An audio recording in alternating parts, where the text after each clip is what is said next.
சரி போனை எடுக்க அவள ஒரு பாட்டு வந்துச்சுன்னா ஒயாம அவளோட அதே பாட்டை கொட்டி சாவ அடிக்கணுவேன். போனை எடுத்தாலே எரிச்சலா வருது. இவனுக்குலாம் வேற வேலை இருக்காத என்னமோ தெரியல. வர வர போன்ல எதுவும் பார்க்க ஆக மாட்டேங்குது. ஏம்மா மருமவுல இந்த பாலை கொண்டு போய் என் மௌனுக்கு கொடு போ. எத்தை நானா? ஆமாம்மா நீதான் கொண்டு போய் கொடுக்கணும். அவன் அந்த வெளியில தான் இருக்கான் பாரு. போ போய் கொண்டு போய் கொடு. அதுக்கப்புறம் போங்க போய் ரூமுக்கு போய் சீக்கிரம் தூங்குங்க. நீ யாரும் ஆகுதுல்ல? ஐயோ அத்தை எனக்கு பயமா இருக்குது அவர்கிட்ட பேசுறதுக்கே. இங்க பாருமா இதுக்கெல்லாம் போய் பயப்படலாமா? என்னதான் இருந்தாலும் உன் புருஷன் தானே. போ இந்த போய் பாலை கொண்டு போய் கொடுத்துட்டு போய் பேசு. அவனும் சீக்கிரம் சரியாயிருவான். அவனை தான் நீ மாத்திரன்னு இருக்கல்ல. வேற பேசாம எப்படி அவனை நீ பழைய நிலைமைக்கு மாத்துவா? இந்த பாலை கொண்டு போய் கொடுத்தே பேசு போ. வாங்க ரூமுக்கு போய் படுக்க போலாம். எதுக்கு இங்க பனிக்குள்ள கிடக்கின்னு அப்பதான் அவன் வருவான். ஐயோ அத்தை நான் பேசுறேன். ஆனா நீங்க கொண்டு போய் இன்னைக்கு பாலை கொடுங்களாம். இங்க பாருமா சொன்ன கேளு. போ நீ கொண்டு போய் கொடு. ஐயோ அந்த அத்தை சொன்னா கேட்க மாட்டேங்காங்களே. சரி கொண்டாங்க கொண்டு போறேன். சரி நீங்க சீக்கிரம் போய் தூங்குங்க என்ன. சரித்த. ஐயோ இந்த அத்தை இவர்கிட்ட நம்மளை கோத்து விட்டுருச்சே. இப்ப எப்படி பாலை கொண்டு போய் கொடுக்குது? ஆமா அந்த லோடெல்லாம் நாளைக்கு வந்து இறங்கிரும்.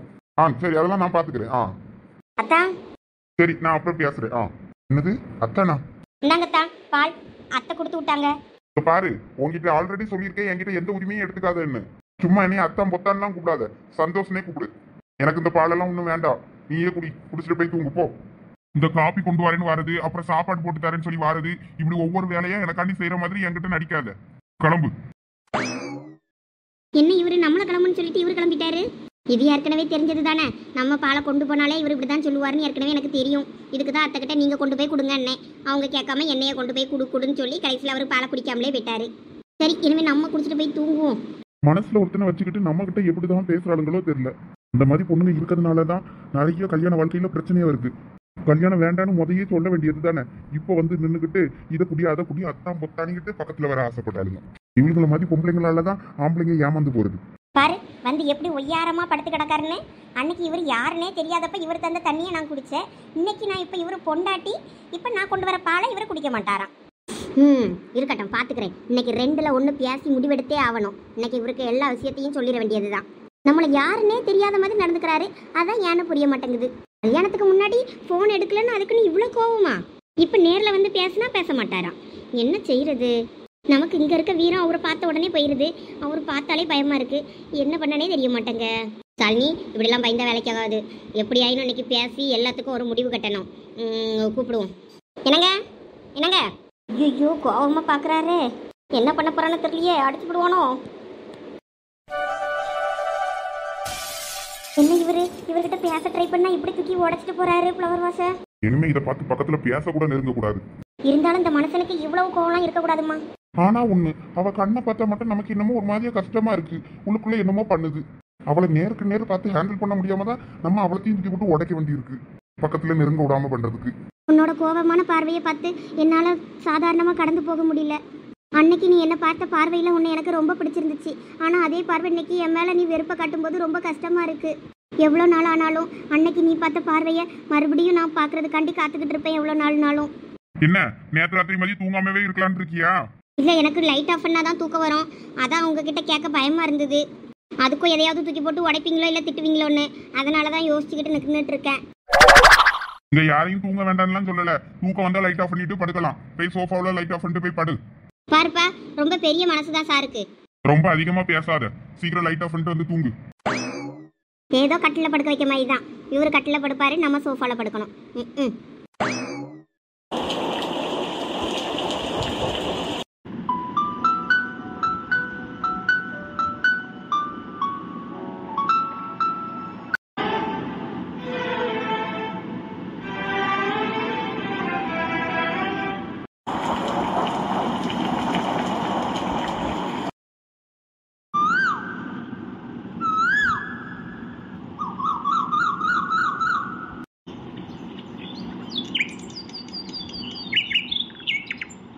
எப்ப சோனி என் பிரஷ் எடுத்து நீயா பல்லு வளர்க்கணா? தூர போப்ப காலங்காத்தாலே கடுப்பு எட்டாத. நானே எந்திரிச்சதுல இருந்து உடம்புலாம் வலிக்குன்னு உட்கார்ந்துருக்கேன். சுவாம்பலா இருக்குன்னு நீ வேற வந்து வெறுப்பேத்திக்கிட்டு இருக்க. ஊத்தவை நடிக்காதப. நீ தான் காலையில எந்திரிச்சு என் பிரஷ் எடுத்து பல்ல தேய்ச்சிருக்கேன்னு நினைக்கேன் தெரியாம. குருட்டு கபோதி. ஏன் உன் பிரஷ் என்ன கண்ணா தெரியல உனக்கு? இவ கிறுக்கி. நான் இன்னும் பல்ல வளர்க்கலவ. கிறுக்கு மாதிரி பேசிட்டு இருக்க வரா. நான் எந்திரிச்சு வந்து உட்கார்ந்த நேரத்துல இருந்து இங்கதான் இருக்கேன். அந்த பக்கம் பாத்ரூம் பக்கம் போக கூட இல்லைண்ணா. அப்புறம் எப்படி என் ட்ரெஸ் நனைஞ்சிருக்குது பாரு. நனைஞ்சிருந்தா அதுக்கு நான் என்ன பண்றது? அம்மா உன் ட்ரெஸ் எடுத்து பாத்ரூமுக்கு திரும்ப காலையில கழுவி இருப்பாளா இருக்கும். போ அவகிட்ட போய் கேளு. சீ, என்ன பத்தி சொல்ற? வேற என்ன, ஏன் உயிரை எடுத்துக்கிட்டு இருக்க? போதாங்கிட்டு. எம்மா எம்மா, எனக்கு என்னத்துக்கு கத்திட்டு அடக்கிய? சோத்த அடுப்புல வச்சுட்டு நான் தான் அடிக்கலான்னு போற நேரத்துல கூட்டிட்டு அடக்கில என்ன? ரெண்டு சண்டையை போட்டுக்கிட்டு இருக்கிய காலங்கத்தலே. எம்மா பாருமா, என் ட்ரெஸ் ஈரமா இருக்கு. இவதான் எடுத்து காலையிலே பல்லு தேய்ச்சிட்டான்னு நினைக்கம்மா. கேட்டா நீ எடுத்து பாத்ரூம் கழுவி இருப்போங்க அம்மா. அம்மா பல்லு விளக்கத்தை தேய்ச்சி பாத்ரூம் கழுவுவாத, ஊருகிட்ட விழுவேன். நேற்று ராத்திரி மழை வந்திருக்கலாம், ஜன்னல் வழியா சாரல் போட்டு ட்ரெஸ் ஈரமா இருந்திருக்கும். கழுவிட்டு பல்ல தேய். சும்மா சண்டை போட்டுட்டு அடப்பாளுத. மனசனுக்கு இங்க 1008 சோழி கிடக்கு, இவ்வளவுக்கு என்ன சும்மா இருந்துகிட்டு சண்டை போட்டுக்கிட்டு இருக்கதா ஆகும். ஆமால, மழை வந்திருக்கு, அதனாலதான் ஈரமா இருந்திருக்கும் போல இருக்கு. நான் கூட பயந்துட்டேன். காலேஜுக்கு குளிச்சுட்டு போறீங்களா, குளிக்காம போறீங்களா? அம்மா நான்லாம் குளிச்சுட்டு தான்ப்பா போவேன். ஏமா கேட்க? குளிக்க தண்ணி சூடு பண்ணணும்ல, அதுக்கு தான் கேட்கேன். நல்லா குளிரா இருக்கும் தண்ணி, கை வைக்க ஆகல. அங்க பாத்திரமே அந்தால கழுவாம தான் போட்டு வச்சிருக்கிறதுனால. வெளியே அடுப்புல தண்ணியை கை வைக்கலனாலும் வரவு இரவு எல்லாம் நனைஞ்சு போச்சு, வெளியும் பத்த வைக்க ஆகாது. அதான் கேஸ் அடுப்புல இந்த சோத்தை வடிச்சிட்டு பொடியை போட்டுட்டு அதில் போட்டு விடியே வந்து குளிங்க ஆளுக்கு ஒருத்தியா. எனக்கெல்லாம் கொஞ்சோட தண்ணி போதும்ப்பா, நான் கை கால் மூஞ்சி மட்டும் தான் கழுவுவேன். அப்படியே கழுவிட்டு காலேஜுக்கு போயிடுவேன். இந்த சோனி ஊத்தனாரி குளிக்கவும் மட்டுந்தா, சென்ட் அடிச்சுட்டு காலேஜுக்கு மட்டும் நல்லா பக்காவா கிளம்பிடுறியா? உனக்கு என்ன, நீ மூடு என்ன? நீ குளிக்கணும், அங்கே தண்ணி பாதி அவ்வளோ சடா சடன்னு வெளியே தான் ஊத்துற மாதிரி கேட்கும். உடம்புல படுதா இல்லையோ, சும்மா நீயே காக்கா குளியல போட்டுட்டு வருவா. நீ என்னையே சொல்றியோ? இவ்வளோக்கு என்ன இவ்வளோ சண்டை போட்டுட்டு அடப்பாள்வர், நம்ம போய் சோத்த வடிப்போம், சோறு குழஞ்சி போகும்.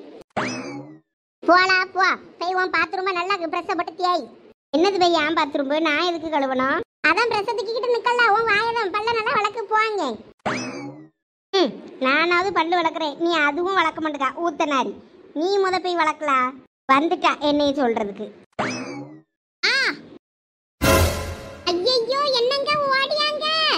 ஐயோ வயசான காலத்துல இந்த கிளவி ஒரு இடத்துல இருக்காம இப்படி வலிக்கு விழுந்து மண்டைய போட்டுக்குச்சே. என்னங்க என் புருஷா என் தொப்பி மண்டைய அடிச்சுக்கிற வாயா. ஐயோ எத்தே எத்தே, இப்படி அநியாயமா அல்பாயுசுல வெயிட்டியலத்தே. ஐயோ உமா, என்னாச்சு என்னாச்சு, எங்க அம்மைக்கு என்னாச்சு? ஐயோ, நான் பழைய சோத்தை நாய்க்கு வச்சுட்டு வாரதுக்குள்ள உங்க அம்மா வடி வந்து நாய்க்கு வச்சு சோத்தை புடுங்க வரேன்னு சொல்லி வலிக்கு விழுந்துட்டாவங்க. இப்படி அநியாயமா அல்பாயுசுல போயிட்டாவளங்க. எல்லாம் சும்மா இருல, எங்க அம்மைக்கெல்லாம் ஒன்றும் ஆயிருக்காது. விழுந்து அதிர்ச்சியில மயக்கமா இருப்பாங்களா இருக்கும்.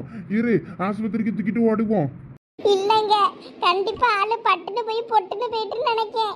பாருங்க உடனே கண்ணை மூடிட்டு ஆளு பாத்தியராங்க. அந்த சின்ன வயசுல இவங்க சாவ வேண்டிய வயசா, இப்படி அநியாயமா அல்பாயுசுல போயிட்டேங்க.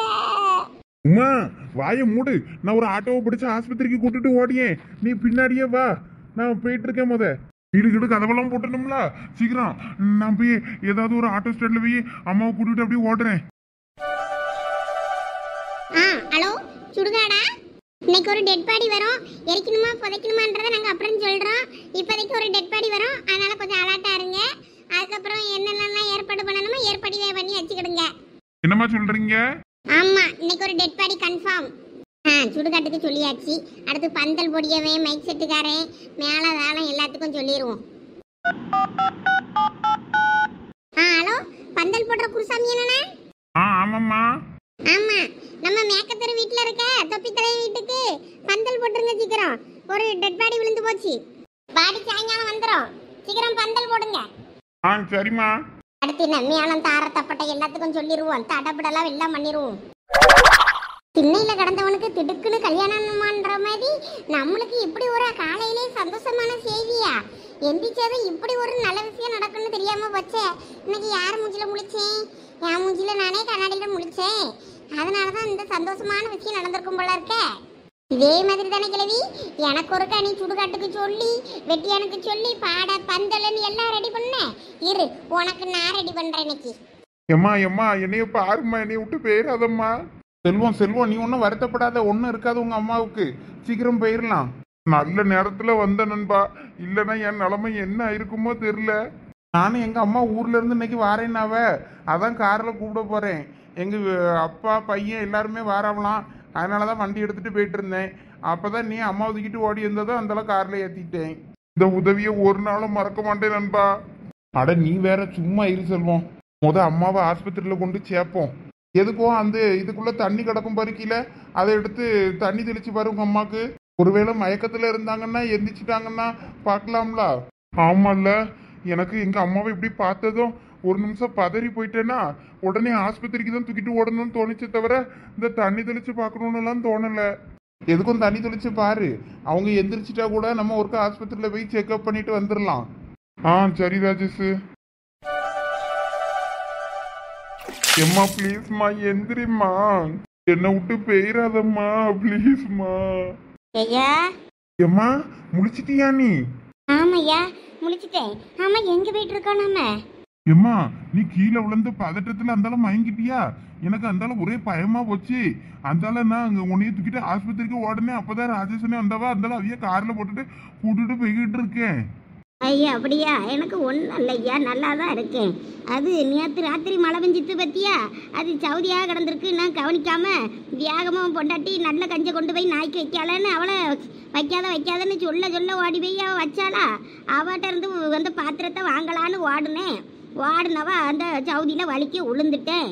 அந்த ஆளை அப்படியே ஒரு மாதிரி கிருக்குன்னு வந்துருச்சு, தலை சுற்றிக்கிட்டு. ஏற்கனவே நான் தூக்கத்துல இருந்து எந்திக்கும் போதே இன்னைக்கு தலை ஒருபடியாக சுற்றிக்கிட்டு தான் இருந்தது. அதில் வழுக்குனதான் ஒரு மாதிரி சுற்றிக்கிட்டு விழுந்துட்டேன் பத்துக்க. அதுக்கப்புறம் எனக்கு ஒன்றும் ஞாபகம் இல்லை.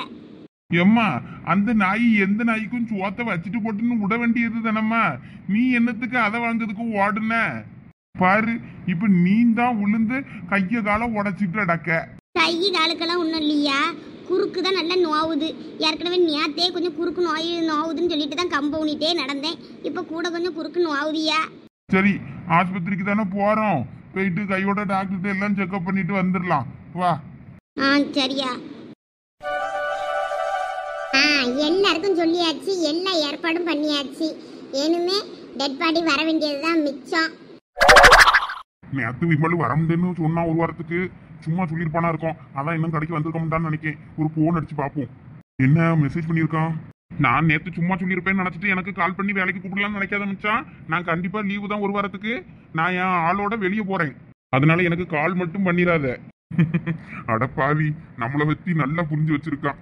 சரி டேக்கர்டா மாப்ள, பார்த்து பத்திரமா போயிட்டு வாங்க. அட பரவாயில்லையே, ஓகேன்னு அனுப்பிட்டானே.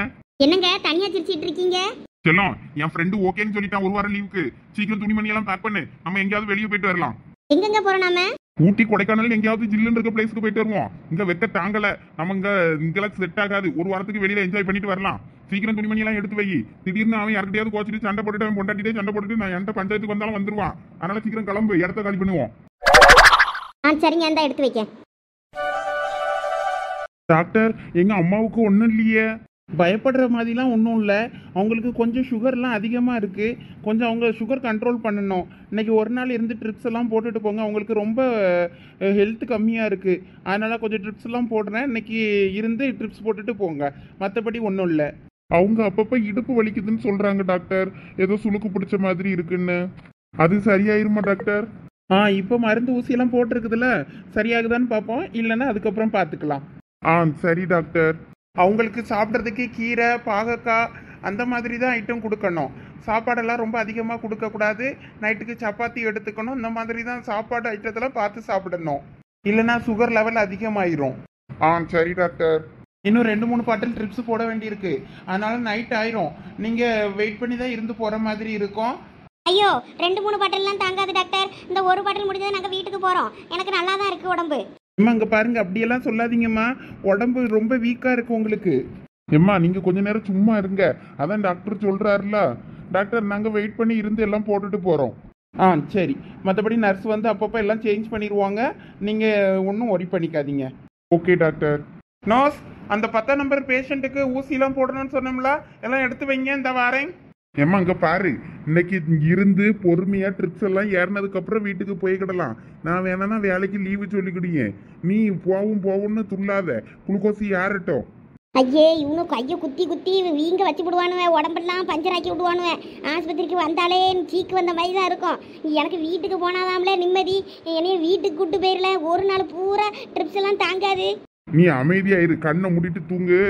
ட்ரிப்ஸ் அது பாட்டுக்கு ஏறும். நான் அந்த வாரேன். காலையிலே எந்திரிச்சு மனுஷன் பல்லு கில்லு தேய்ச்சிட்டு ஒரு காப்பி கீப்பி குடிக்கலான்னா அது கூட முடியலது வீட்டில்.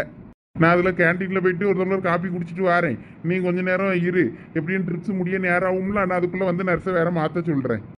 சரியா, நீ போய் காப்பி தண்ணி குடிப்போ அப்போ. சரிம்மா, பத்திரம், இரு வாரேன்.